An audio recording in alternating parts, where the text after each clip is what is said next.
Assalamualaikum warahmatullahi wabarakatuh. Innal hamdalillah nahmaduhu wa nasta'inuhu wa nastahdihi wa nastaghfiruhu wa natubu ilayh wa na'udzu billahi min shururi anfusina wa sayyiati a'malina. May yahdihillahu fala mudilla lahu wa may yudlil فلا هادي له. أشهد أن لا إله إلا الله وحده لا شريك له وأشهد أن محمدا عبده ورسوله لا نبي بعده. يا أيها الذين آمنوا اتقوا الله حق تقاته ولا تموتن إلا وأنتم مسلمون. يا أيها الناس اتقوا ربكم الذي خلقكم من نفس واحدة وخلق منها زوجها وبث منهما رجالا كثيرا ونساء واتقوا الله الذي تساءلون به والأرحام إن الله كان عليكم رقيبا. يا أيها الذين آمنوا اتقوا الله وقولوا قولا سديدا يصلح لكم أعمالكم ويغفر لكم ذنوبكم ومن يطع الله ورسوله فقد فاز فوزا عظيما. أما بعد فإن أصدق الحديث كتاب الله وخير الهدي هدي محمد صلى الله عليه وسلم وشر الأمور محدثاتها وكل محدثة بدعة وكل بدعة ضلالة. معاشر المسلمين معاشر المسلمات الحاضرين والحاضرات أو المشاهدين والمشاهدات. Alhamdulillah, dengan izin Allah Subhanahu wa taala kita bisa kembali melanjutkan silatul ilmi, menyambung hubungan ilmu di antara kita. Semoga majelis ini majelis yang dirahmati Allah, yang diberikan padanya as-sakinah serta dikelilingi oleh para malaikat dan dibanggakan Allah di masyarakat kelas atas di langit, dan semoga tidak satu pun kita kecuali diampuni dosanya dan diterima amal-amal salehnya, amin.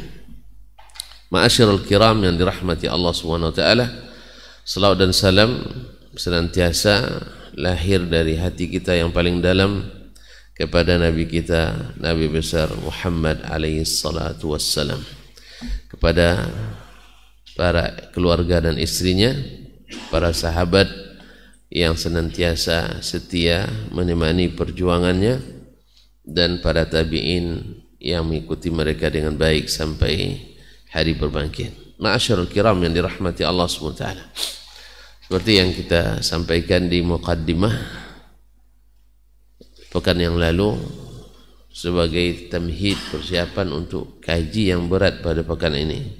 Masih ingat kan? Atau tambah lagi muqaddimahnya? Pemanasan lagi? Iya, agak berat memang. Tapi gimana lagi? Karena tuntun ngambil kitab ini dan juga kitab yang lain. Ma'asyarul kiram dirahmati Allah. Berkata Imam As-Sabuni rahimahullah ta'ala, Masya Allah, ini bisa panjang jadi datang kopi, Masya Allah. Qala rahimahullah ta'ala, Al-Qur'anu kalamullah ghairu makhluk. Al-Quran adalah perkataan Allah. Allah yang mengatakannya ghairu makhluk, bukan makhluk.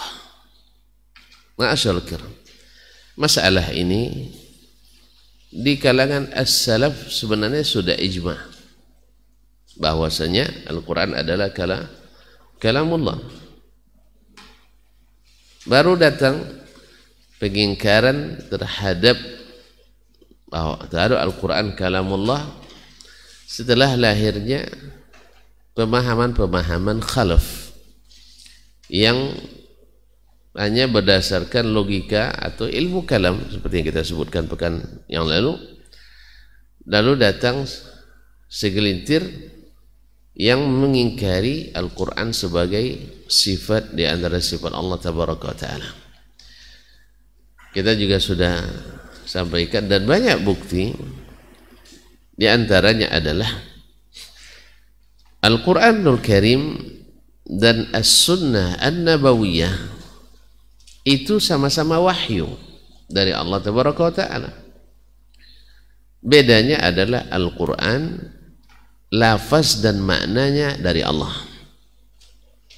sedangkan As-Sunnah maknanya dari Allah, lafaznya dari Nabi Sallallahu Alaihi Wasallam. Nah, kedua-duanya ini wahyu yang Allah turunkan. Wa ma yantiqu anil hawa in huwa illa wahyun yuha. Makanya wahyu dibagi oleh para ulama menjadi dua, wahyun matlu wa wahyun ghairu matlu. Wahyu yang ditilawahkan, dibacakan kepada Nabi SAW, dan ada wahyu yang tidak ditilawahkan. Allah sampaikan dalam hati Nabi SAW, lalu Nabi sendiri yang membuat lafaznya. Nah, coba perhatikan Al-Quranul Karim, ketika dia adalah sifat di antara sifat Allah, bukan makhluk Allah, maka Al-Quran tak bisa ditiru. Al-Quran tidak bisa ditiru. Makanya wa in kuntum fi raibin mimma nazzalna ala abdina fa'tu bi salatin min mithlih. Sudah sejak zaman jahiliyah lagi, maksudnya sejak zaman awal risalah lagi, orang mencoba nak membuat surat Al-Quran, mencontoh Al-Quran, tidak bisa. Mukjizat. Itu artinya kenapa? Karena memang perkataan Allah adalah sifatnya tak bisa dicontoh oleh makhluk, karena Al-Quran bukan makhluk. Sedangkan hadis Nabi, karena dia perkataan makhluk, maka dia makhluk bisa dicontoh oleh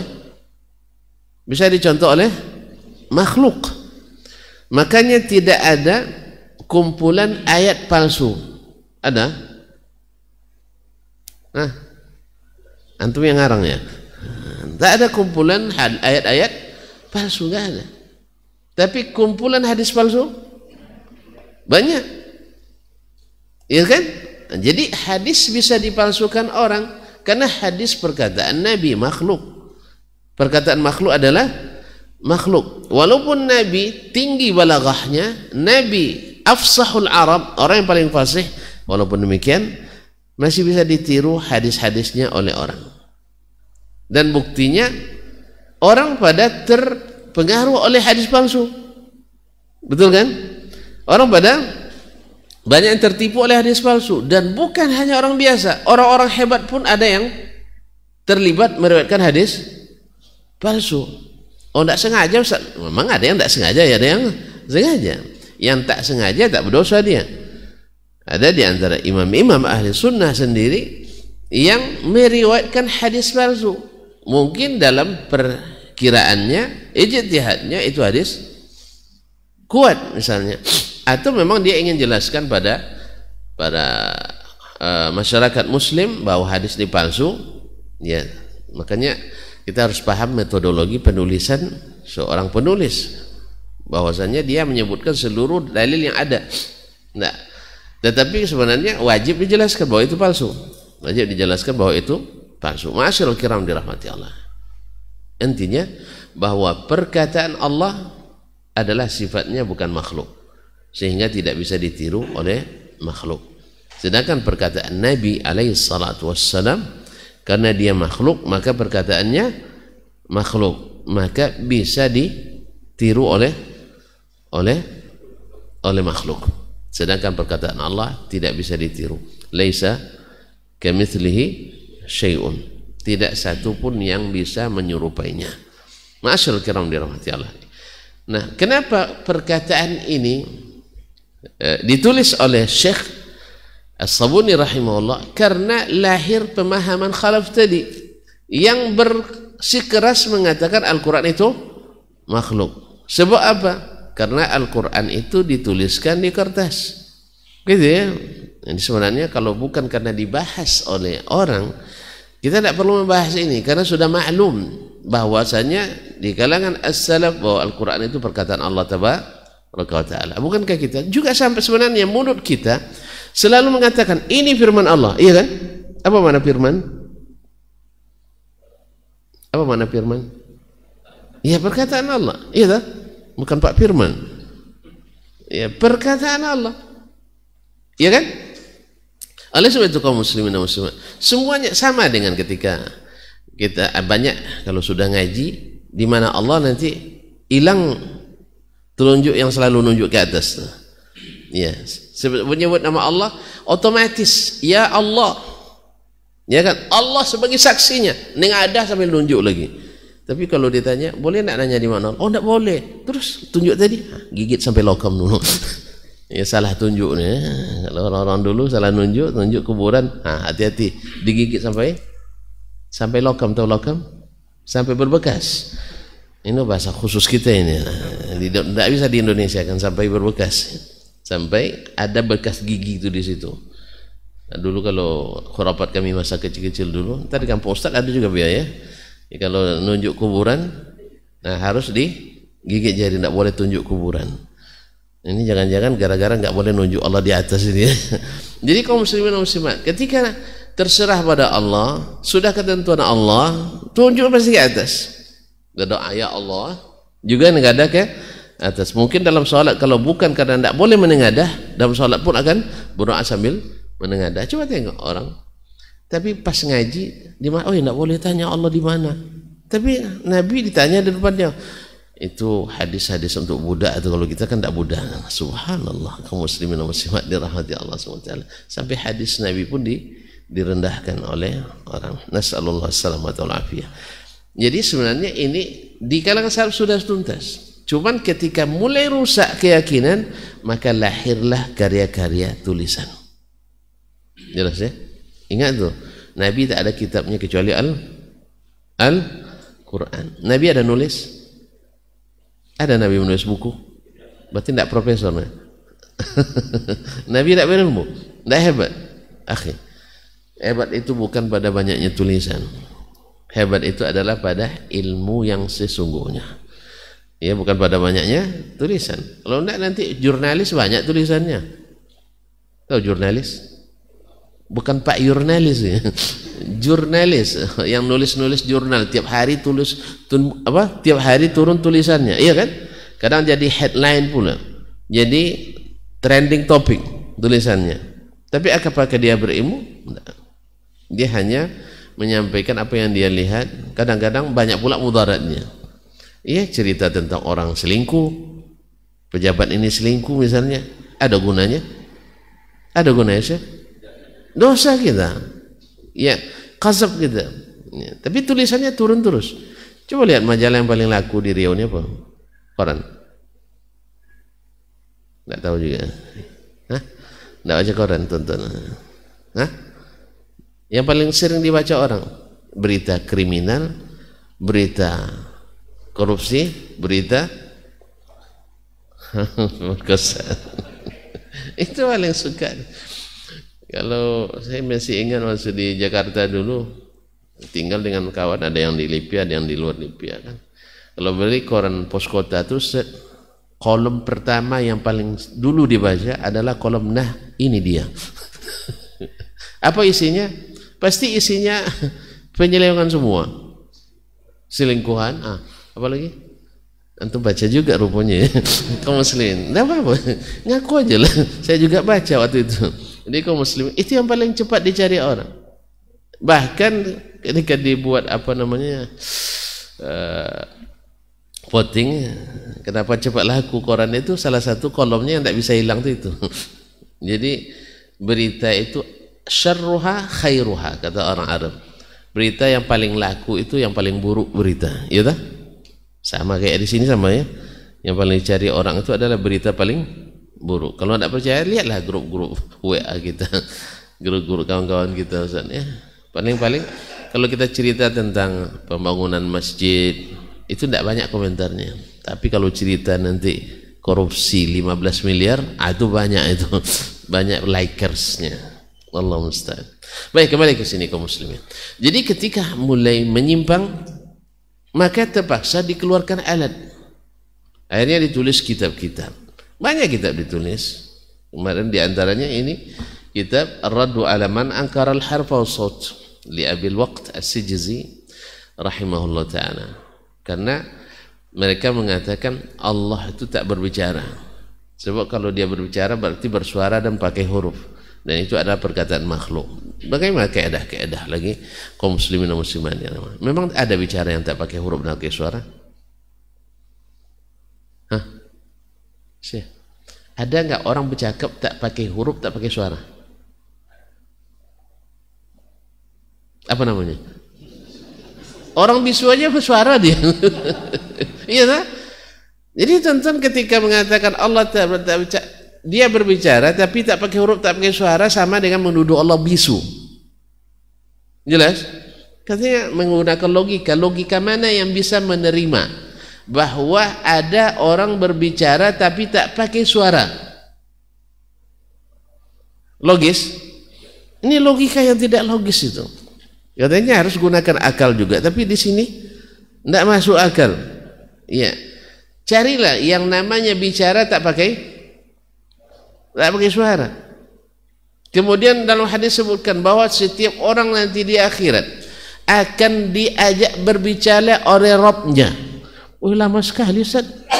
Memang antum kira sebentar, yarhamukallah. Antum kira sebentar hari kiamat tuh? Berapa lamanya?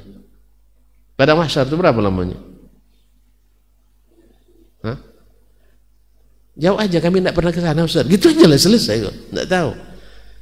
Berapa? Tidak tahu juga.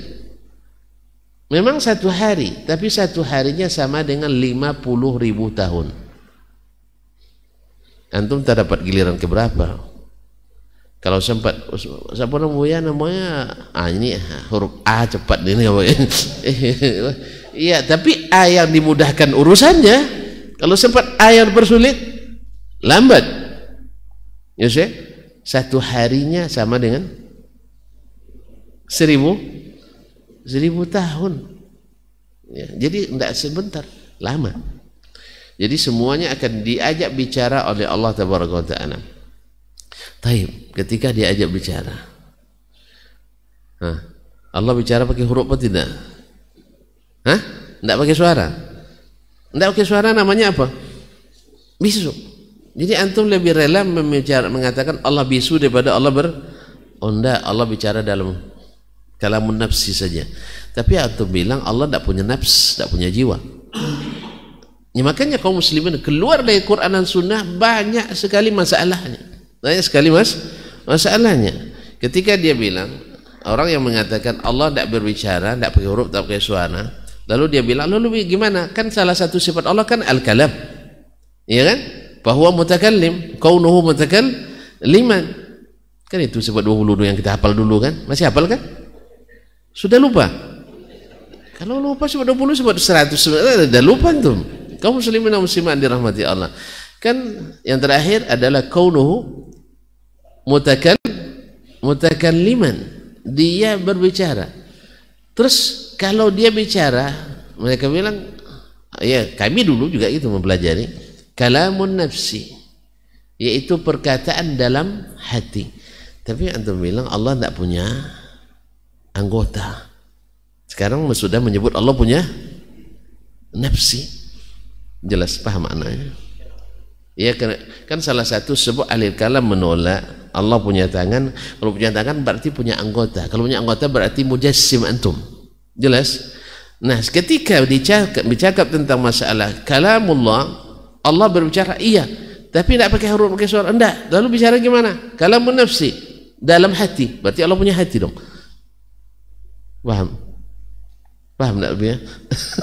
Berarti makanya terjadi tanakhudat yang luar biasa, kebingungan yang luar biasa kaum muslimin dan muslimat. Makanya Al-Quran dengan sunnah sangat gamblang menyebutkan Allah bicara seperti apanya kita tidak dikasih tahu. Yang penting berbicara dan mesti punya suara dan mesti mengandung huruf. Nah, berarti serupa dengan tidak. Kan saya bilang tadi dari awal, tidak serupa. Buktinya tidak ada yang bisa niru. Jelas? Tidak ada yang bisa meniru. Kaum muslimin dan muslimat dirahmati Allah Subhanahu wa taala. Berkata Syekh, qala Syekh Abu Uthman, wa yashhadu ashabul hadis, dan para ashabul hadis. Tonton masih ingat siapa ashabul hadis? Lupa lagi. Ashab jamak sahib, yaitu sahabat-sahabat hadis. Apa makna sahabat hadis ini?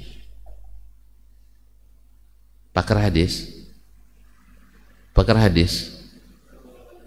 Periwayat hadis? Enggak. Yaitu, kan sudah kita dari awal sudah bilang, yang dimaksud dengan istilah ashabul hadis, ada istilah umum, ada istilah khusus. Istilah umumnya semua orang yang berkecimpung di bidang hadis sebut ahlul hadis, betul? Semua orang yang berkecimpung di hadis dan ilmu hadis, dalam meriwayatkan hadis, dalam mensyarah hadis, dalam meneliti hadis, disebut pakar ahli, disebut ahli hadis. Tapi ada istilah lebih khusus, dan ini yang dimaksud istilah oleh ahli hadis, yaitu kullu man yasta'milul hadis. Kata Imam Ahmad rahimahullah, semua orang yang memakai hadis. Kan ada orang tahu hadis tapi tidak memakai. Ada enggak? Banyak apa sedikit? Kebanyakan mungkin. Dia tahu itu hadis tapi tidak dipakainya. Tidak dipakainya di akidah, di ibadah. Bahkan kadang-kadang sengaja untuk menukar hadis dengan hadas. Menukar hadis dengan hadas. Maka ini tidak masuk dalam istilah khusus. Dan ada sebagian dipakai, sebagian dipakai, sebagian tidak dipakai. Tidak dibuang namanya, tapi dikarantina. Ya, diisolasi. Diisolasi karena takut terpapar pemahaman Salafi dan Wahabi misalnya. Allah musta'an. Kaum muslimin dan muslimat, maka Syekh katakan wa yashhadu ashabul hadis. Sebab nanti kalau kita sebutkan makna, tidak jelaskan apa yang dimaksud. Ya, ini kan sefulan ahli hadis juga, sefulan ahli hadis. Iya kan? Di antara yang mengingkari kalamullah, ada yang mereka yang pakar hadis. Makanya ya, mana yang dimaksud dengan ashabul hadis? Ini adalah istilah khusus. Mereka yang menggunakan hadis dalam beragama. Yang menggunakan hadis dalam beragama. Sebab ada di antara kaum muslimin yang mengaku, ya, sebagian mengaku Islam, yang mengatakan seperti kaum Mu'tazilah, mereka mengatakan, oh kami beriman sama hadis. Terus kenapa ini? Oh, enggak itu maksudnya. Anda ini enggak berpikir, Anda ini enggak punya akal. Subhanallah. Waktu belajar awak juara dengan dia, tapi awak enggak bakal dibuatnya. Kaum muslimin dan muslimat dirahmati Allah. Bukan itu maksudnya. Anda tahu maksudnya dari mana? Dari sini saya. Antum memahami perkataan Nabi, ya dari Nabi juga, jangan dari pikiran sendiri. Lalu gimana namanya? Tafsirkan hadisnya dengan hadisnya. Tafsirkan hadisnya dengan hadisnya, atau dengan perkataan para sahabat yang merupakan murid-muridnya. Jangan antum pergi jauh-jauh sendiri. Oh, berarti antum bisa ngambil hadis langsung? Iyalah, bukan ngambil hadis maksudnya ngambil hadis langsung tanpa ulama, bukan itu maksudnya. Kan kita dituduh juga. Oh, mereka itu langsung ke Rasulullah ngambil hadis, tidak mengikuti ulama. Subhanallah. Memang ada gitu yang belajar langsung ke Nabi hari ini? Ada? Tidak ada. Alhamdulillah kita tumbuh sejak dari SD sampai pondok pesantren, sampai belajar jauh ke luar negeri, semuanya melalui ulama. Ulama mana? Ulama Ahlussunnah wal Jamaah. Siapa? Di antaranya adalah Imam Abu Hanifah, Malik, Asy-Syafi'i dan Ahmad. Di antaranya Abdurrahman bin Mahdi, Sufyan bin Uyainah, Sufyan Ats-Tsauri, dan sampai kepada para sahabat Nabi alaihi salatu wassalam. Jadi ashabul hadis Yang dimaksud oleh beliau dengan judul bukunya Aqidatus Salaf wa Ashabil Hadis, maksudnya adalah mereka yang menggunakan hadis. Jelas ya? Bukan pakar hadis saja. Dan yang mereka gunakan hadis otomatis mereka pakar hadis. Sama ketika mendudukkan istilah pemikir dan ulama. Ulama itu pasti berpikir, tapi pemikir belum tentu ulama. Jelas lah? Kita kadang banyak pemikirnya, tapi mereka bukan ulama. Nah, di saat kita mengagumi pemikiran, akhirnya pemikir dianggap ulama. Nah, itulah di saat ilmu tidak ada, di saat ilmu tidak mendapatkan supremasinya di kalangan kita, sehingga para pemikir dianggap ulama. Jadi asal profesor doktor ya pandai berceramah dianggap ulama, padahal latar belakang ilmunya mungkin hubungan internasional atau filsafat pembangunan. Tapi karena profesor doktor pakai peci haji, sering ke masjid, diangkat jadi ulama. Diambillah istilah, karena alim dalam bahasa Arab orang berilmu, dia berilmu nih, ya tak? Dalam istilah umum setiap orang berilmu disebut ulama. Makanya dalam bahasa Arab orang yang dapat gelar doktor itu namanya syahadatu al-alimiyah al-aliyah. Syahadat orang, apa namanya, syahadat, bukan syahadat ya bahasa kita, apa namanya,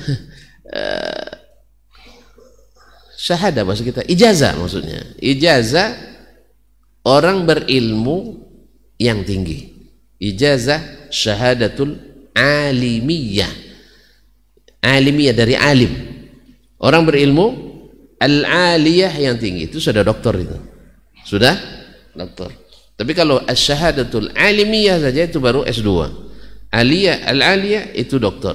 Nah, di atasnya profesor. Nah, orang yang jurusan ekonomi pun dapat juga syahadah itu. Ini istilah umum. Tapi kalau sudah masuk majelis ulama, kalau di sana majelis ulama itu bukan masuk, tidak pakar ekonomi, tidak masuk dia. Dia hanya sebagai mustasyar, penasehatnya atau konsultannya. Kalau di kita tidak semuanya masuk ulama. Itu yang bedanya. Karena apa? Memakai istilah umum tadi.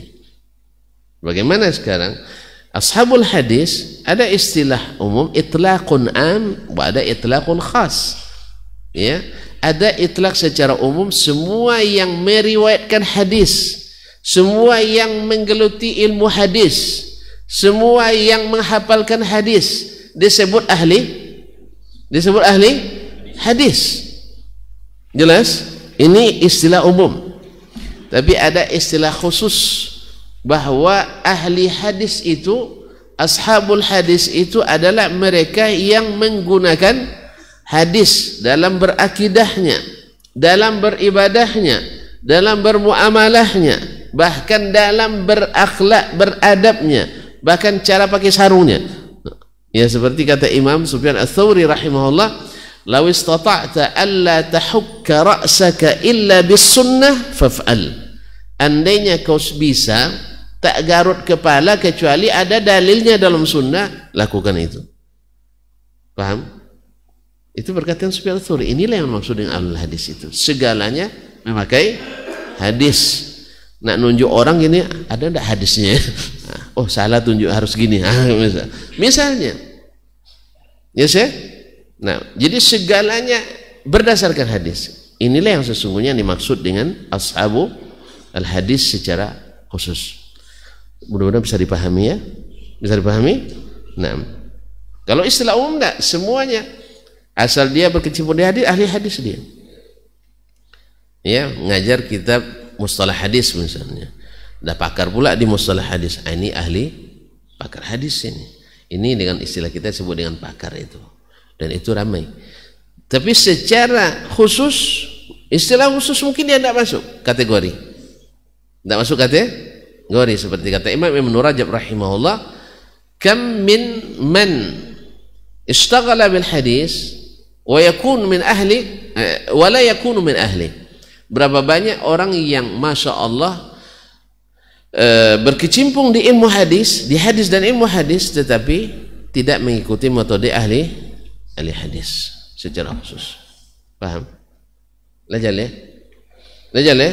Supaya nanti antum tidak debat saya dengan kata, oh si pula ahli hadis Ustaz, tapi akidahnya jelas? Si fulan itu ahli hadis hebat-hebat, tapi kok tidak sama akidahnya dengan kita. Misalnya, itulah makanya perlu didudukkan. Yang dimaksud dengan ashabul hadis, yang dimaksud oleh ashabul hadis oleh mereka ini adalah mereka yang selalu menggunakan hadis Nabi Sallallahu Alaihi Wasallam. Karena ada sebagian kaum muslimin yang tidak memakai hadis. Ya, tadi saya katakan contoh Mu'tazilah, mereka menganggap semua hadis tak bisa jadi hujjah dalam akidah. Kemudian diluruskan sedikit oleh Asy'ariyah Al-Kullabiyah bahwasanya hadis-hadis yang digunakan dalam akidah hanya hadis mutawatir. Hadis ahad tidak bisa dipakai. Itu pasal lagi tuntun ngaji apa maksud mutawatir, apa maksud ahadnya. Ya. Hadis mutawatir itu seperti Al-Quranul Karim itu kan mutawatir semuanya, perawinya ramai di semua tempat sama riwayatnya. Ya, kalau qiraat Hafs an Asim dimanapun sama, dan mustahil mereka berkumpul bersatu untuk berdusta, tidak mungkin. Jelas? Itu namanya mutawatir. Hadis ahad diriwayatkan oleh orang per orang. Ya, ada kemungkinan salahnya ada, tapi mutawatir tidak ada lagi kemungkinan salahnya, sangat nihil. Tapi hadis mutawatir ahad perawinya mungkin 3, 4, tidak sampai pada derajat mutawatir. Nah, kebanyakan hadis mutawatir atau ahad? Tanya pakarnya. Kaum muslim. Kebanyakan hadis adalah ahad. Apa buktinya? Baca kitab kumpulan hadis mutawatir. Baca saya kumpulan hadis al-tala'al al-mutanathira fil ahaditsil mutawatirah. Jumlahnya hanya lebih kurang 373 hadis yang mutawatir. Hadis berapa jumlahnya? Hadis berapa banyaknya? 10 ribuan ya. Antum masih berhemat itu. Imam Ahmad rahimahullah dikatakan kepada anaknya oleh Abu Hatim, ayahmu itu hafal 1000 hadis. Itu bahasanya alfi hadis, 1000 hadis. Berapa nolnya itu? 6. 1000 hadis. Imam Al-Bukhari menghafal 600.000 hadis. Jadi hadis banyak. Yang mutawatir hanya ratusan. Selebihnya hadis ahad. Akhirnya nanti dalam akidah seluruh hadis yang jumlahnya ribuan itu dalam akidah tak dipakainya. Apa sebab? Akidah itu yakin, hadis ahad itu ada zan. Tidak mungkin maka di hadis zan untuk satu keyakinan. Ini dari mana datangnya? Keedah ilmu kalam yang mendatangkan kalam. Ma'asyiral kiram dirahmati Allah. Nah, banyak yang ahli pakar di hadis tapi tidak mengikuti metode ahli hadis seperti kata Imam Ibn Rajab rahimahullah taala. Dan itulah sebabnya kitab-kitab ini lahir lagi. Semakin banyak nanti kerusakan, semakin banyak nanti tulisan. Awak kenapa ceramah terus? Karena kalau tidak ceramah nanti tambah jauh kita di agama. Kenapa kita ngaji? Karena banyak sekali yang kalau kita biarkan umat ini tanpa ngaji sama sekali, itu bayang tonton. Awak dah ngaji aja masih sering juga melanggar lagi. Apalagi tidak ngaji sama sekali. Makanya lahirnya kitab karena adanya masalah atau kasus. Makanya selalu di awal tulisan skripsi apa namanya? Rumusan masalah. Jadi harus diselesaikan. Semakin banyak masalah, semakin banyak kitab. Salah satunya lahir kitab ini. Qala Syekh Abu Uthman rahimahullah, wa yashhadu ashabul hadits wa ya'taqiduna anna al-Qur'ana kalamullah wa kitabuhu. Ashabul hadis. Ini istilah khusus. Saya ulang lagi, istilah khusus. Karena akan ada nanti pakar-pakar hadis yang tidak mengikuti ini karena terpapar oleh virus COVID kalam. Allah musta'an. Wa yashhadu ashabul hadis, para sahabat hadis, wa ya'taqidun, menyaksikan, wa ya'taqidun, menyaksikan di sini memberi persaksian maksudnya, wa ya'taqidun, dan berkeyakinan annal Qur'ana kalamullah, bahwa Al-Quran itu adalah perkataan Allah tabaraka wa ta'ala, wa kitabuhu, dan kitabnya, karena kita mesti beriman kepada kitab, wa khitabuhu, khitab adalah bahasa yang digunakannya, wa wahyuhu, dan wahyunya, wa tanziluhu, dan yang diturunkannya, ghairu makhluk, bukan makhluk, bukan makhluk. Sebenarnya seperti yang Anda katakan kaum muslimin dan muslimah, masalah ini kalau bukan karena batangnya akidah menyimpang dalam masalah ini, kata Imam Ahmad, tidak perlu dibahas ini, jangan dibahas karena rumit memang. Ma'asyarul kiram ni rahmati Allah, karena ada perkataan-perkataan yang mengandung syubhat di dalamnya nanti. Tapi karena apa? Karena diingkari oleh para pemilik akidah menyimpang, maka akhirnya dibahas. Wa man qala, nah ini yang berat ini kaum muslimin dan muslimat. Wa man qala bi khalqihi, siapa yang mengatakan bahwa Al-Quran itu makhluk, wa'taqadahu, dan meyakininya, fahuwa kafirun indahum, maka orang ini menurut mereka kafir. Berat ya? Berat ya? Ya, tapi sebenarnya kalau antum baca lagi nanti dari pihak yang bertentangan akan mengatakan sebaliknya pula, sama.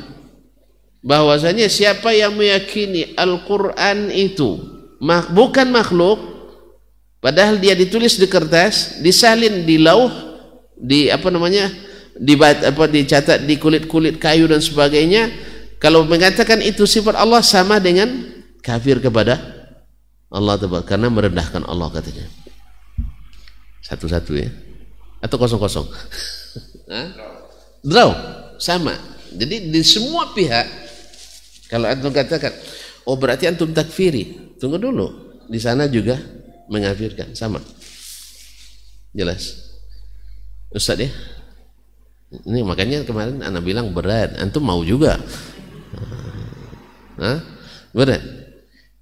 Imam As-Sijzi dalam kitab Ar-Raddu ala Man Ankarus Saut mengatakan ini, menukil, wa munkirul Qur'anil Arabi wa annahu kalamullah kafirun bi ijma'il fuqaha. Orang yang mengingkari Al-Quran yang berbahasa Arab itu, Quran bahasa Arab kan? Wa annahu kalamullah, dan mengingkari bahwa dia adalah perkataan Allah, tidak diakuinya itu sebagai perkataan Allah, bahwa kafirun bi ijma'il fuqaha. Ijma' para fuqaha mengatakan dia kafir. Berat kan? Subhanallah. Jadi antum nanti setelah ini jangan keluar kafir-kafir, jangan ya. Ini cukup untuk didengarkan saja. Ya, cukup untuk didengarkan. Kalau demikian masalahnya berarti berat ini. Kita harus pilih, meyakini keyakinan ashabul hadis atau meyakini keyakinan ashabul hadas. Nah, tinggal pilih. Cuman jangan dijadikan sebagai alat penetrasi untuk menaikkan bendera permusuhan, tidak. Cuman kalau ada yang mengatakan, oh berarti antum mengkafirkan kaum muslimin, gitu ya, sama, tuan-tuan juga mengkafirkan kaum muslimin yang meyakini Al-Quran sebagai kalamullah. Jelas? Jelas?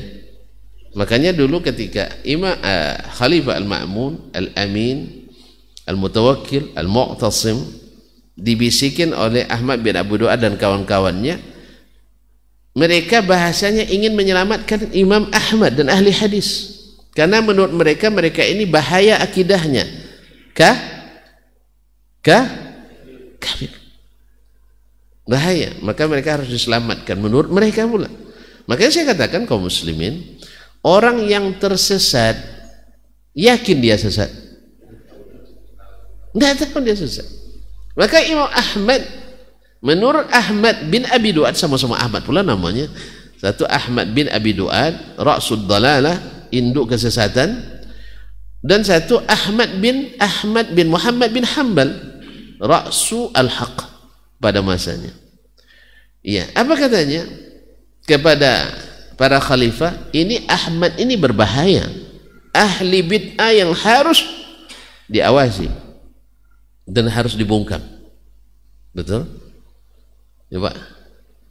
Jadi sama hari ini yang meyakini Al-Quran dan sunnah Nabi SAW akidah, diwanti-wanti, hati-hati, ini aliran berbahaya.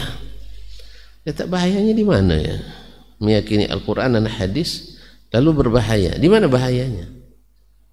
Di mana bahayanya? Ustaz, di mana bahayanya? Sebab kalau ini diyakini, otomatis yang ati itu ditolak. Kalau keyakinan ahli hadis diterima, keyakinan ahli Mu'tazilah ditolak, gitu ya. Nah, di situ bahayanya. Situ bahayanya. Sebab kalau antum terima ahli hadis, antum wajib salahkan ahli al-kalam. Kalau antum terima akidahnya ahlul kalam, antum wajib salahkan ahli hadis. Pilih yang mana? Nak pilih ahli hadis atau ahli hadis? Jelas? Jadi kaum muslimin, dan nukilan ini pun nanti kalau antum kembali ke kitab-kitab ahli kalam akan berbalik. Mereka akan menukil pula ijma' para fuqaha. Nah, kan ijma' para, nah, ya memang begitu kaum muslimin dan muslimat. Berat memang. Saya kalau bukan karena ada di dalamnya, saya tidak bahas ini. Cuma karena ada itu bahasa dibahas kan, supaya jelas. Jadi kalau di sini mengatakan para fuqaha ijma' mengatakan siapa yang meyakini Al-Quran bukan kalamullah, bukan sifatnya, berarti kafir. Di sebelah sana juga sama, mereka mengkafirkan ahli as-sunnah wal jamaah. Jelas? Tuh main kafir-kafirkan kita? Jangan. Ya biarlah para ulama sajalah. Kita kaum muslimin dan muslimat dirahmati Allah SWT, ini kan bahasa ini bahasa umum. Siapa yang meyakini bukan karena ada ta'wil, ini kan sekarang ada jurus selamatnya, jurus ta'wil. Maka seperti kata Syekh Muhammad bin Abdul Wahhab rahimahullah ta'ala, yang dituduh sering mengkafirkan orang, dia sendiri mengatakan bahwasanya kita tidak mengkafirkan ahlul qiblah, orang yang masih sekiblat dengan kita, dengan ta'wil, kalau mereka masih punya ta'wil. Ya, karena ta'wil tadilah alasannya kan untuk menyucikan Allah. Tujuannya adalah menyucikan Allah, cuma salah jalan. Kita katakan, wahai saudaraku, tidak cukupkah Allah dan Rasul menyucikan Allah tabaraka ta'ala? Sehingga kita perlu belajar lagi pada orang Yunani. Belajar. Di mana fungsi Nabi menjelaskan tauhid kalau tidak jelas dengan sunnah Nabi? Sehingga kita harus belajar lagi pada Aris. Tahu Aris? Aristoteles. Ojo Socrates.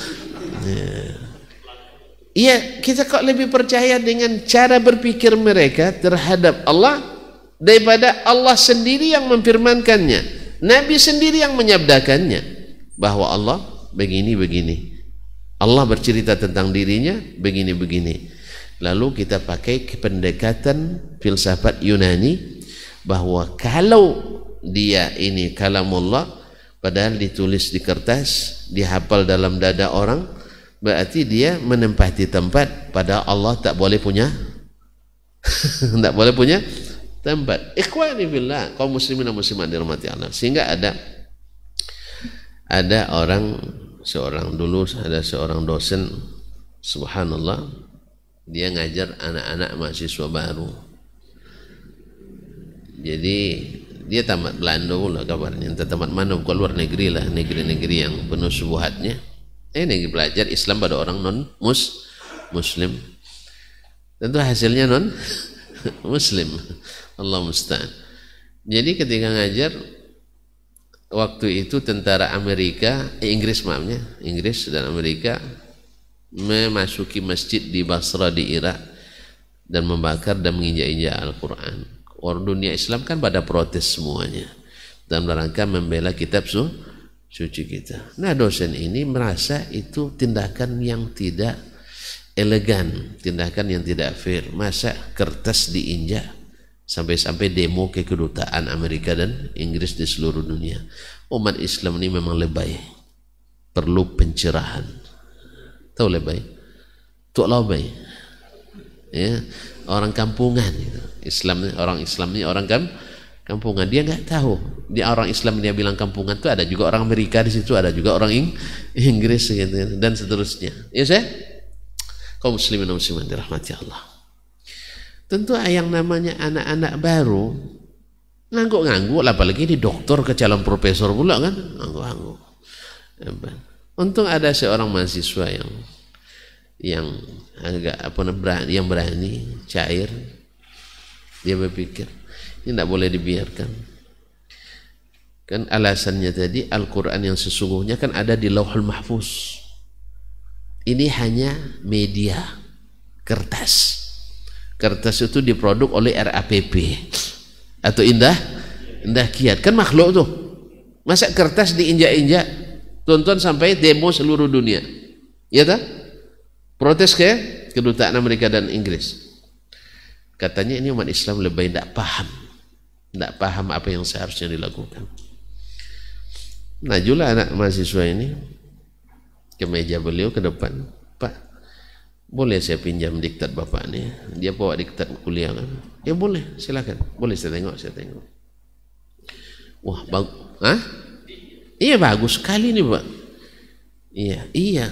Ini saya menyiapkannya 5 tahun, saya siapkan diktat ini.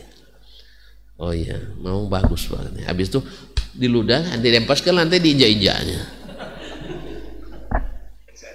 Marah nggak ustadznya? Marah nggak dokternya? Marah dia. Nah, di sini baru pencerahannya nanti. Ternyata Pak ustadznya masih dosennya masih lebay juga, walaupun masih kampungan juga. Lalu dibalas oleh mahasiswa, Pak, jangan marah Pak. Dia mau mukul, anak pandai bela diri pula kan, ditangkisnya. Pak, sabar Pak. Kan Bapak bilang tadi Al-Quran yang asli kan di Lauh Mahfuz. Yang diinjak orang kan cuma kertas, media. Jadi tidak menginjak Al-Quran yang sesungguhnya. Taib. Ilmu Bapak kan di otak Bapak. Di kepala Bapak ilmu itu kan. Ini kan hanya media yang Bapak salin di sini. Yang saya injak kan cuma medianya, bukan kepala Bapak. Tidak boleh marah. Ternyata dokternya masih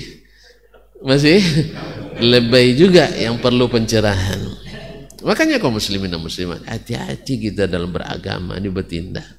Jangan asal dikatakan orang begini kita anggukkan. Ini dasarnya karena apa? Karena dasar ilmu kita sangat lemah. Tiba-tiba diajar sama orang yang penuh dengan subuhatnya. Masa orang kafir nak memajukan orang Islam? Mana ada? Dia bicara masalah agama, dia sendiri, agamanya sendiri tidak diikutinya. Apalagi agama kita, Allah musta'an. Tapi begitulah. Masya Allah, kalau akhirnya dosen itu tak masuk lagi dia. Ya karena masih kampungan rupanya. Allah musta'an. Jadi kaum muslimin dan muslimat dirahmati Allah, kalau ada bahasa di sini keras, memang di sananya keras juga. Di sananya keras, sama-sama keras. Karena kalau serangannya keras, tangkisannya ya biasa. Itulah saya bilang, makanya tonton untuk hari ini saya siapkan pekan yang lalu. Cuman takut saya habis itu ya lupa lagi jadinya. Jadi berat memang. Jadi jangan nanti lepas ini antum bawa ke senjata ini ya, tutup tembak keluar, jangan. Biarlah ini di antara para ahlinya. Ya.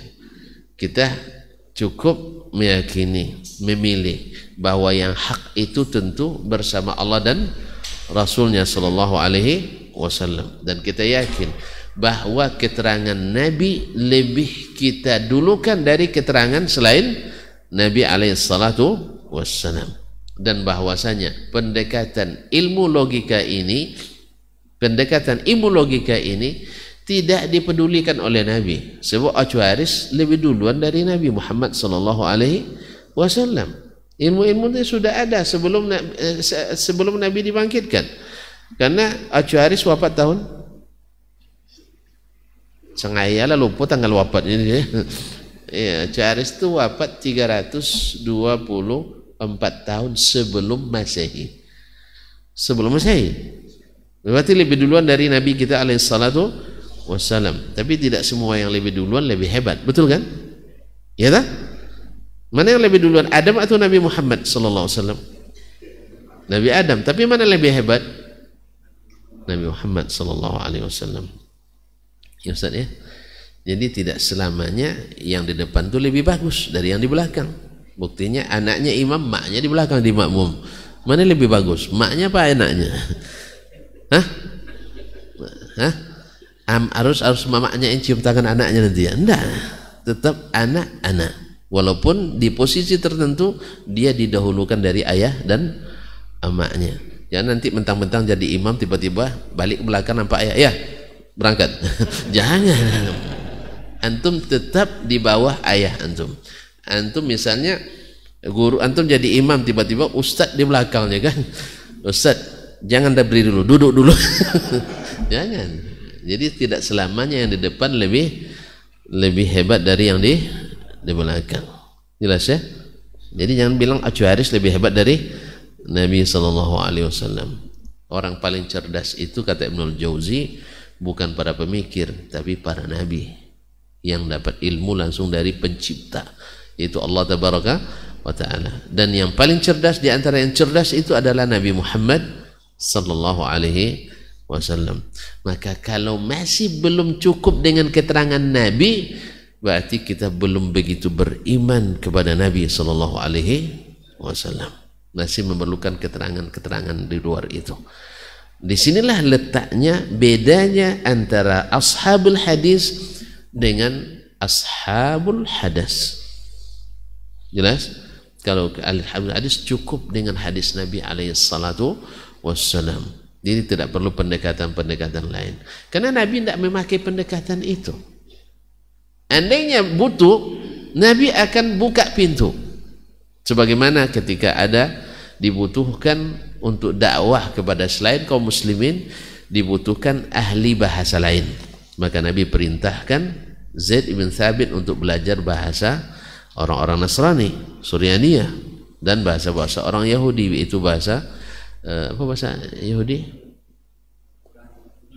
Ibrani, bahasa Ibraniyah. Disuruh belajar karena bahasa ini digunakan, diperlukan. Tapi Nabi tak suruh untuk belajar akidah ke orang-orang Yahudi Nasrani yang memakai pendekatan filsafat. Sebab apa? Karena mereka mulai sesat dengan pendekatan itu. Mulai sesat dengan pendekatan itu. Maka umat Islam pun seperti kata Nabi akan ikut juga cara mereka. Akhirnya cara sesatnya juga sama. Ya. Dulu orang-orang Nasrani, ya maaf ini bercerita orang ya, pada asalnya mereka juga tidak nyanyi di tempat ibadahnya. Lalu datang para orang-orang yang apa namanya dianggap pemuka agama, lalu memasukkan nyanyian. Akhirnya umat Islam pun ikut pula. Akhirnya ikut pula nyanyi-nyanyi di masjid. Ya, karena meresap dalam hati Ustaz. Apa enggak meresap lagu cinta belum? Iya. Kan apa tidak meresap pula. Nah, padahal sebenarnya Al-Quran dan Sunnah lebih meresap sebenarnya dalam jiwa orang-orang yang beriman. Oleh itu kaum muslimin, sekali lagi saya ulang kembali, jangan nanti habis ini bawa senjata ini lalu kafir, jangan. Itu bukan gawe kita. Tapi yang cukup bagi kita adalah meyakini bahwa Nabi dan bahwa Allah dan Nabi sallallahu alaihi wasallam lebih berhak menjelaskan tentang sifat Allah daripada selain keduanya, dan keterangannya sudah sangat jelas. Maka kita tidak memerlukan pendekatan-pendekatan ilmu selain Islam, seperti kata Imam Ahmad dan Imam Asy-Syafi'i ketika didebat oleh ahli kalam. Oh, tidak bisa Quran dan Sunnah aja ustadznya. Bahasa itu sekarang itu sudah ada dulu disampaikan pada Imam Ahmad dan Imam Syafi'i, Imam Malik. Tidak bisa, harus pakai logika. Lalu kata Imam Syafi'i, subhanallah, memang agama ini dulu hidup gara-gara logika itu gara Quran dan Sunnah. Nah, agama ini hasil pemikiran Nabi kah atau hasil kenabian Nabi? Hasil wahyu yang turun kan, iya kan? Kalau logika, Nabi tadilah cerdas orangnya. Jadi rujukan orang Quraisy kan sebelum dia berdakwah. Kapan dia baru membangun agama? Setelah turun wahyu. Berarti wahyu lebih hebat dari logika. Jadi tidak bisa. Makanya Imam Syafi'i katakan, subhanallah, bukankah agama ini dibangun di atas Quran dan Sunnah? Lalu antum bilang tidak cukup Al-Quran dan Sunnah. Harus pemahaman banyak. Dan ini senjata ini sudah dari dulu disampaikan dan dikembalikan juga hari ini, diasah lagi, dikilir lagi dan seterusnya, sehingga dituduhlah orang-orang yang tidak bersandarkan logika, hanya bersandarkan Al-Quran dan Sunnah yang sesuai logika. Karena tidak ada Al-Quran dan Sunnah yang tidak sesuai logika, ya. Tapi tidak mendahulukan logika yang tidak logis daripada Al-Quran dan Sunnah. Kan logikanya begitu tadi. Al-Quran ini disalin, berarti punya tempat. Berbagi-bagi juz dan hizb dan sebagainya, berarti beranggota. Padahal Allah tidak mungkin ini pikiran antum. Ini pikiran antum. Bukankah antum kan punya ilmu di mana? Di otak atau di akal. Akal di mana? Di kepala. Ada yang bilang di sini, ada yang bilang di dengkul kan? Tayyib. Ada enggak dia mengambil tempat di situ? Ada tempatnya? Ustaz, akal itu di mana? Di kepala antum. Ada tempatnya? Ada tempatnya? Tidak ada, tidak menempati dia. Buktinya orang hilang akal, tidak ada tempat yang kosong. Kalau tidak percaya, ya pinjam antum jadi sukarelawan. Kita hilangkan akalnya. Lalu kita otopsi nanti, di mana letak akal itu dulu ya? Tidak ada bekas sama sekali. Berarti tidak semua. Kan akal tadi mengatakan sesuatu menempati sesuatu. Makanya kan lari dari mengatakan Allah di atas, karena kalau disebut di atas berarti Allah menempati tempat bertempat. Tidak semua sesuatu bertempat di sesuatu. Itu di makhluk juga ada. Apalagi di Al-Khaliq yang tak mungkin sama dengan makhluk. Jelas? Makanya keedah yang keliru digunakan untuk melawan Al-Quran dan Sunnah. Akhirnya yang terjadi adalah tersesat jalan. Dan ketahuilah orang tersesat selalu tidak sadar dia sesat, termasuk kita. Kalau kita salah, sadar tidak kita salah? Sadar tidak antum ketika buat salah? Enggak kan? Nah, baru sadar ketika diingatkan. Ketika diingatkan kadang tidak ngaku juga salah. Iya, serius ini. Awak dah jelas salah, tidak ngaku juga salah. Kan berapa banyak kita tegur orang.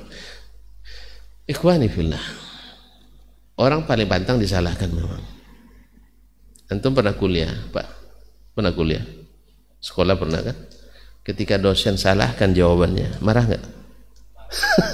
Ini dosen killer katanya. Harusnya kurangi, jangan sampai 2 nilai lah Pak. 1/2 senilai saja lah. Orang tidak suka disalahkan, walaupun jelas-jelas salah. Tapi kalau sempat dosennya, masya Allah, yang salah dikit dibetulkan juga, ini baru baru Pak dosen yang hebat. Betul kan? Ini guru yang bagus. Tapi kalau gurunya teliti, kita tidak suka. Betul kan? Betul apa enggak? Betul. Sama juga istri kita. Kalau kita terlalu teliti di rumah itu dia tidak suka. Nampak kain belum kering, kita ngomongin juga. Nampak makanan belum masak, kita ngomongin juga. Anak belum dibersihkan, kita ngomongin juga. Mobil belum dicuci, ngomongin juga. Suka istri. Padahal betul kan? Makanya tidak usah tajam sekali penglihatan di rumah tuh. Iya. Kalau belum selesai pelantai, ambil pel langsung. Tidak usah ngomong. Iya. Habis itu baru ngomong, Masya Allah, kamu hebat deh ya. Rumah selalu bersih. Ya, tapi jangan bahasa sindiran, dia paham tuh. Nah, jadi kaum muslimin dan muslimat dirahmati Allah. Orang mau tidak suka disalahkan. Itu sudah tabiat kita. Walaupun salah. Allah musta'an. Nah, bagaimana barometer benar salahnya? Itu Al-Quran dan Sunnah Nabi alaihi salatu wassalam. Ma'asyarul kiram. Nah, siapa yang wal Quran allazi huwa kalamullah huwa allazi yanzilu bihi Jibril, dan Al-Quran yang merupakan yang dia hakikatnya adalah kalamullah dan wahyunya huwa allazi yanzilu bihi Jibril ala rasuli sallallahu alaihi wasallam, yang dibawa turun oleh Jibril kepada Rasul sallallahu alaihi wasallam Qur'anan Arabiyyan, yaitu berupa Quran yang berbahasa Arab, liqaumin ya'lamun, bagi kaum yang mengetahui, basyiran wa naziran, membawa berita gembira dan peringatan. Kama qala azza min qail, sebagaimana Allah berkata, wa innahu latanzilu rabbil alamin. Al-Quran itu benar-benar diturunkan oleh Rabbul Alamin. Dan kita sepakat itu nuzul dari atas. Ini kan habis nuzul ditanya juga orang kan, nuzul apa artinya Ustaz? Turun. Jadi yang turun itu apa? Al-Quran. Yang menurunkan siapa? Allah. Allah di mana? Oh, jangan ditanya, itu bahaya. Subhanallah. Jadi yang jelas pun jadi tidak jelas gara-gara mengikuti metode yang tidak jelas. Maka ikutilah yang jelas, karena Al-Quran itu jelas menjelaskan. Iya kan, Al-Quran kan, antum peringatan nuzul Quran kemarin kan? Enggak? Ya Allah, itu maka enggak tahu antum jadinya. Nuzul itu apa artinya? Turun. Yang turun itu apa? Al-Quran. Yang menurunkan siapa? Allah. Turun itu biasa dari mana? Di atas.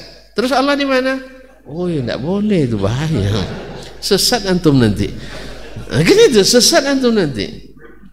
Terus turun dari mana? Kalau turunnya dari atas kan sederhana. Jadi klop antara kaedah bahasa, antara fitrah, antara fakta, antara sejarah, antara berita yang datang dari Allah yang maha benar, bahwa dia di atas. Tapi gara-gara sedikit menyimpang, akhirnya terpaksa payah-payah jadinya. Ustaz, tapi Ustaz nunjuk Allah tadi di atas. Oh, salah tunjuk tadi, salah tunjuk. Tapi kok sering sekali? Iya juga ya katanya. Tapi enggak, ini akidah Wahabi, bahaya nih. Allah musta'an. Bukan akidah Wahabi, akidah Nabi sallallahu alaihi wasallam. Sallu ala al-habib al-mustafa. Ma'asyiral kiram, wa innahu latanzilu rabbil alamin, nazala bihi ar-ruhul amin. Ini kan bahasa Al-Quran jelas sekali kan, turun dibawa oleh Al-Amin. Siapa Al-Amin? Jibril. Siapa yang gelar dia Al-Amin? Allah, karena dia ditinggal di atas. Kan Jibril di atas kan? Malaikat di mana? Di langit. Sah? Maka yang gelarkan dia Al-Amin masyarakat langit. Kalau turun kepada Nabi digelar Al-Amin. Siapa yang kasih gelar? Masyarakat bumi, masyarakat Makkah. Karena mereka yang bergaul langsung dengan Nabi sallallahu alaihi wasallam. Makanya Al-Amin tidak turun langsung dari langit. Kalau tidak nanti dianggap sebagai intervensi. Tidak, kalian sendiri yang gelar Muhammad sallallahu alaihi wasallam sebagai Al-Amin. Lalu kalian tuduh pendusta. Allahumma musta'an. Kemudian ala qalbika, dibawa turun, disampaikan ke hatimu, litakuna minal munzirin, agar kamu menjadi salah satu dari orang yang memberi peringatan. Ini kalau ada, ini bahasa inzar ini paling ditakuti oleh orang jahiliyah waktu itu. Jadi mendengar Nabi SAW ketika mengumpulkan pertama kali setelah turun fasda' bima tu'mar wa 'arid 'anil musyrikin, kumandangkan apa yang diperintahkan sampaikan kepadamu dan berpaling dari orang musyrikin. Lalu Nabi mengumpulkan mereka di atas bukit Safa ya. Kemudian mereka menyeru, Nabi menyeru para keluarganya, lalu dia sampaikan di ujungnya, inni lakum nadhirun baina yaday adzabin alim. Saya diutus menjadi peringatan, pemberi peringatan. Kalau bahasanya peringatan, biasanya yang benar-benar itu yang salah-salahnya. Hah? Saya peringatkan Anda, berarti berbuat salah. Memang bahasa Arab itu begitu, Ustaz. Jadi kalau bahasa peringatan berarti mereka dalam kesalahan. Itu langsung ditangkap oleh Abu apa? Abu Lahab. Dia langsung paham. Ini tidak benar, ini menyalahkan kita ini. Ini menyalahkan kita. Maka keluarlah pernyataannya, tabban laka alihadza jama'tana. Hah? Celaka kamu nak memperingati kami, kan itu bahasanya. Makanya kaum muslimin dan muslimat dirahmati Allah, Nabi itu diutus untuk beri peringatan, litakuna minal munzirin. Makanya dakwah itu memang harus memperbaiki yang salah, walaupun maratibnya yang dalam praktiknya Nabi SAW lebih atau sering, kalau lebih sering menggunakan bahasa yang memberi harapan. Dalam itu terdapat peringatan. Kalian beramal, ini pahalanya. Kalau tidak, kalian rugi. Kan itu ada konsekuensinya. Ini pahala, kalau tidak rugi. Nah, bilisanin arabiyyin mubin, dengan bahasa Arab yang jelas menjelaskan. Coba lihat bahasanya, mubin, bukan bayyin. Sebab ada bahasanya bayyin, jelas, tapi mungkin belum menjelaskan. Sama sekarang guru kita menjelaskan, dah jelas bahasanya, cuman bagi kita belum bisa menangkap semuanya, betul kan? Makanya ada sesi tanya jawab. Nah, tadi dah jelas bahasanya Ustaz, tapi bagi saya belum menjelaskan, diulang lagi. Bukan kita. Orang-orang sekelas Rabi' bin Sulaiman Al-Muradi, murid Imam Asy-Syafi'i, diulang-ulang 40 kali baru jelas baginya. Sampai Imam Syafi'i, sampai dia keluar dari majelis, pergi ke rumahnya, didatangi oleh gurunya Imam Syafi'i ke rumahnya. Ya Rabbi, ayo kita ulang yang tadi lagi. Begitu sabarnya Imam Syafi'i rahimahullah, karena memang muridnya asalnya cerdas, tapi belum jelas baginya. Kalau seandainya saya bisa menyuapkan ilmu ini kepadamu, aku suapkan, katanya. Istilahnya disuapi gitu. Begitulah Imam Syafi'i rahimahullah. Nah, Al-Quran bilisanin arabiyyin mubin, dengan bahasa Arab yang menjelaskan. Kemarin sudah kita jelaskan makna mubin itu, satu yang berbicara mampu mengungkapkan apa yang dia inginkan. Yang kedua, yang mendengar mampu mencerna apa yang disampaikan. Itu baru dikatakan perkataan itu mubin. Maka mustahil ayat-ayat tentang sifat Allah SWT yang disebutkan dalam Al-Quran, dan Al-Quran disebut dengan mubin, kemudian Nabi disebut dengan mubayyin, lalu tiba-tiba Al-Quran dan hadis tidak cukup untuk menjelaskan sifat-sifat Allah Tabaraka Ta'ala. Ini bertentangan dengan Al-Quran, bertentangan dengan sunnah Nabi SAW, dan bertentangan dengan ijma' as-salafus salih. Ijma' as-salafus salih, bahwa mereka meyakini seperti yang disampaikan. Dan sekarang datang lagi, Masya Allah, dianggap kita berdusta, klaim dusta. Akidah salaf itu meyakini makna asli, yang adalah makna tafwid, nanti akan kita bahas pada masanya, yaitu mereka tidak paham maknanya. Subhanallah, hanya Allah yang paham maknanya. Ini jalan mengelak lagi. Bagaimana cara menafikan sifat-sifat Allah Tabaraka Ta'ala. Memang menolak itu lebih mudah daripada menerima. Ya. Mana lebih senang? Menolak atau menerima? Menolak atau menerima? Ustaz, antum punya anak gadis, lalu dilamar oleh anak bujang. Mana yang lebih repot? Menerima atau menolak? Yang lebih repot? Ya menerima. Nolak kan mudah kan? Mohon maaf deh. Kan? Hah? Gimana? Mana yang lebih susah? Menolak atau menerima? Menolak lebih susah.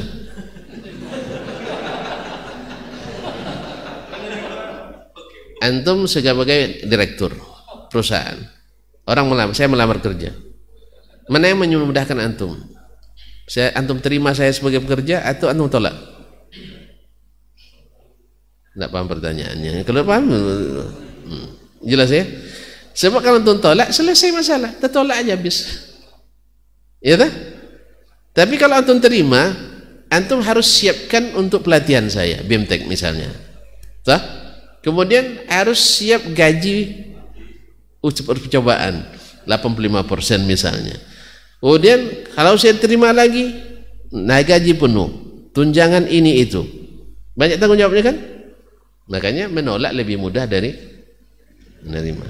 Jelas. Hah? Sebab kalau antum terima lamarannya tadi, antum harus siap-siap untuk walimah. Iya tak? Apalagi antum punya strata ekonomi yang lumayan gitu. Ya, makanya nikahnya harus di ballroom hotel misalnya kan, dan sebagainya. Undangan tidak boleh kurang dari 5.000 undangan. Repot enggak? 5.000 undangan itu berapa porsi itu? Nah, paham kan? 10.000 itu kalau tidak bawa anak. Kena bawa menantu. Karena tidak jarang undangan yang bawa anak, menantu, kakek, nenek bawa semua kan.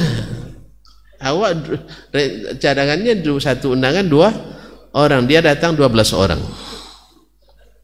Makanya ada kalanya kadang-kadang tuan rumah kelabakan, baru setengah hari dah habis hidangan gitu, terpaksa kontak sana sini lagi. Betul kan? Jadi kalau tuan-tuan memang tidak siap banyak-banyak makanannya, buat catatan satu undangan hanya dua orang. Resikonya yang tak bisa ninggalkan anak tak akan datang. Biasa saja nanti dari 1.300 orang tak datang. Persoalan ninggal anak kecil tak bisa. Akhirnya antum terpaksa komplain juga. Saya ngundang antum tak datang. Pasalnya ada catatannya, tak boleh bawa anak kecil. Masyaallah kiram nih. Jadi menolak itu lebih ringan daripada menerima. Menerima itu meyakini. Makanya kaum muslimin berat menerima itu. Maka dakwah itu pada awalnya kebanyakan ditolak. Kita ketika didakwahi langsung terima. Nah, nolak dulu saya. Lebih banyak melawan itu. Apa pula kaji baru tu kan? Padahal ini yang kaji lama sebenarnya. Dianggap kaji menolak.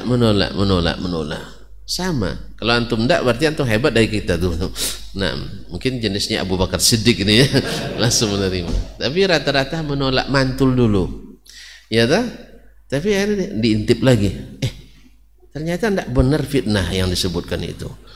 Kan itu kan, karena sekarang bahwasanya begini dan seterusnya, banyak fitnahnya kan. Mereka suka mengapirkan orang, bid'ah, semuanya serba salah, semua serba bid'ah, enggak ada yang boleh. Coba tengok, tapi orang tuh makan juga dia, apa tuh kan ya. Orang itu Masya Allah banyak juga istrinya kan ya. Tapi katanya sebab enggak boleh semua.